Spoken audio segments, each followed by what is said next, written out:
Now we're going to talk about brushes. A lot of different options with brushes. I say you have your high-end brushes, which are the Sables. You can pay up to $250 for a brush.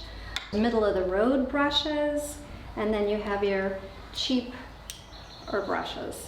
I say kind of go right in the middle is a nice option. I wouldn't go buy a pack of brushes that shed, that are from China.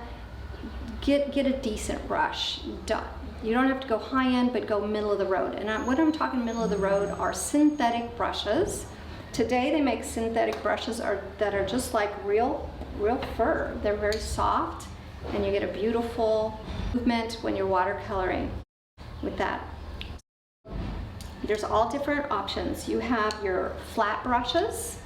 Flat brushes, I say, are great for cutting when you're doing angles and edges.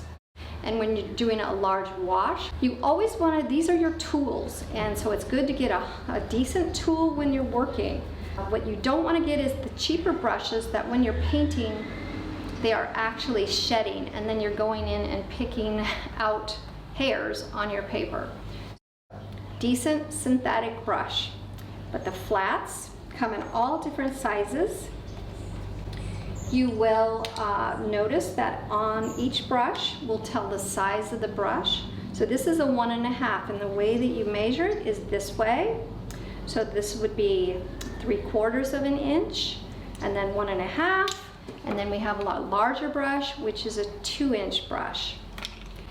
We have round brushes that come as small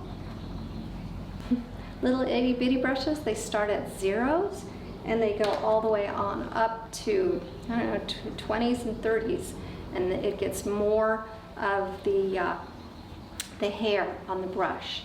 So you'll always see your brush number on the handle, and when you're holding a brush, you don't want to hold it way back here, and you don't want to hold it right up here. You want to kind of hold it mid-range, and I will show you brush work down the road.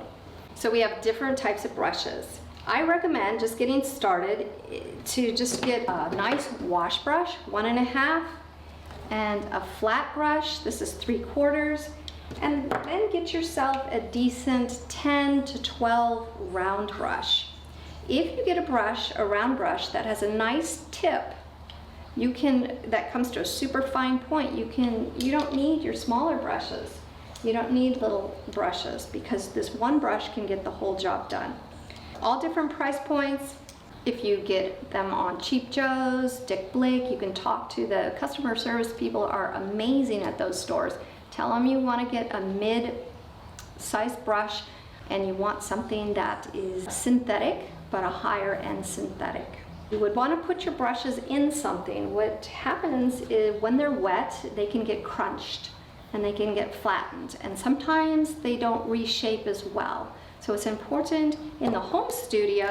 I have this nice vase that I just put them in. So some type of vase, and you just put them facing straight up. If you're traveling or taking a class or moving around a lot, these canvas bags are great. They have their individual packets, and you can flip it over and roll them up, and it keeps them neat, clean, and safe. Also, this is another option. This is a harder one that wraps up and is another option. With your brushes, you do not have to use soap on them, especially with it's just not necessary. All you have to do is use water, clean them, and they'll be just fine. I always do kind of my better brushes. I make sure, see, this one's like already a little bit warped here, but it reshapes as soon as it gets wet. But you don't want them crunched in your art supply bag. So I think that wraps it up with brushes.